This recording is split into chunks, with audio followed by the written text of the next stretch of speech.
Hi friends, എല്ലാവർക്കും ശ്രേൽ വ്ലോഗിലേക്ക് സ്വാഗതം.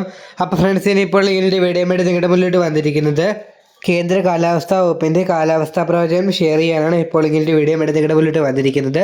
നാളെ 3 ജില്ലയിൽ റെഡ് അലേർട്ട് പ്രഖ്യാപിച്ചിട്ടുണ്ട്. ആദ്യമായിട്ടാണ് എൻ്റെ ചാനൽ കാണുന്നതെങ്കിൽ ഒന്ന് സബ്സ്ക്രൈബ് ചെയ്യുക. ഇന്ന് ഓറഞ്ച് അലേർട്ട് പ്രഖ്യാപിച്ചിരിക്കുന്നത് പത്തനംതിട്ട, ആലപ്പുഴ, കോട്ടയം, എറണാകുളം, ഇടുക്കി, തൃശ്ശൂർ എന്നീ ജില്ലകളിലാണ്. ഇന്ന് യെല്ലോ അലേർട്ട് പ്രഖ്യാപിച്ചിരിക്കുന്നത് തിരുവനന്തപുരം, കൊല്ലം, പാലക്കാട്, മലപ്പുറം, കോഴിക്കോട്, വയനാട്, കണ്ണൂർ, കാസർഗോഡ് എന്നീ ജില്ലകളിലാണ്. നാളെ റെഡ് അലേർട്ട് പ്രഖ്യാപിച്ചിരിക്കുന്നത് തൃശ്ശൂർ, എറണാകുളം, ഇടുക്കി എന്നീ ജില്ലകളിലാണ്. ഓറഞ്ച് അലേർട്ട് പ്രഖ്യാപിച്ചിരിക്കുന്നത് പത്തനംതിട്ട, ആലപ്പുഴ, കോട്ടയം, പാലക്കാട് എന്നീ ജില്ലകളിലാണ്. യെല്ലോ അലേർട്ട് പ്രഖ്യാപിച്ചിരിക്കുന്നത് കോഴിക്കോട്, വയനാട്, കണ്ണൂർ, കാസർഗോഡ് എന്നീ ജില്ലകളിലാണ്. 6-ാം തീയതി ഓറഞ്ച് അലേർട്ട് പ്രഖ്യാപിച്ചിരിക്കുന്നത് തൃശ്ശൂർ മുതൽ കാസർഗോഡ് വരെയാണ്. യെല്ലോ അലേർട്ട് പ്രഖ്യാപിച്ചിരിക്കുന്നത് പത്തനംതിട്ട മുതൽ എറണാകുളം വരെയാണ്.